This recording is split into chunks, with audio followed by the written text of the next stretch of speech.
మరి వాళ్ళకి అది బాగుంది కదా. ఎందుకంటే కమ్మల ముగ్గురు ఉన్నారు, 100కి రెట్లకు 5 ఉన్నారు కదా. మనల్ని మారడ మాతకడ కమ్మడ కుమ్మడ ఈజీగా చూసి మనం కింద తొక్కేస్తే ఎప్పటికీ వాళ్ళే పైన పరిపాలించవచ్చు, వాళ్ళకి హ్యాపీగా ఉంది. కాబట్టి వాళ్ళు ఎందుకు మనం వాళ్ళతో సమానం అవ్వాలనుకుంటారు? అనుకోరు కదా. వీళ్ళు ఎప్పుడు కిందే ఉండాలనుకుంటారు, ఎందుకంటే వాళ్ళే పరిపాలించుకోవచ్చు కదా. కానీ మనం ఏమనుకుంటున్నాం? మనం వాళ్ళతో సమానం అవ్వాలనుకుంటున్నాం. ఎలాగా? డబ్బుల్లో కాదు, ఆత్మగౌరవం. ఈ చేదరింపులు వద్దునాకు 70 సంవత్సరాలుగా ఈ చేదరింపులు అనుభవిస్తున్నాను నేను. ఇప్పుడు బీసీ ఉన్నాం, మనం ఏమనుకుంటాం? ఎస్సీల కంటే కొంచెం పెద్ద అని ఒక సంతృప్తిలో ఉంటారు. కానీ మిగిలిన దగ్గరికి వెళ్ళినప్పుడు మళ్ళీ అదే ఎస్సీలు అంత హీనంగా చూస్తారు, బీసీలు కూడా అంత హీనంగా చూస్తారు.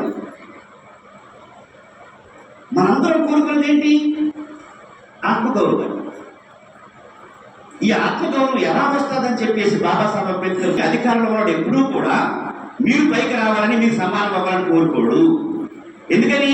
వాడికి తక్కువ ఓట్లు ఉన్నాయి, మీ ఎక్కువ ఓట్లు వేయించుకుని వాడి అధికారంలో ఉండాలంటే ఎలా ఉండాలి? వాడు మిమ్మల్ని ఇప్పుడు కిందే ఉంచాలి. కాబట్టి వాడు ఎప్పుడు మీరు ఎన్ని వేల సంవత్సరాలు మీరు ఓట్లు వేయండి, ఎన్ని వేల సంవత్సరాలు వారు గెలిపించండి, వాడు ఎప్పుడూ కూడా మీరు పైకి రావాలని కోరుకోడు. మరి మనం ఏం కోరుకుంటున్నాం? వాళ్ళతో సమానంగా అవ్వాలని కోరుకుంటున్నాం.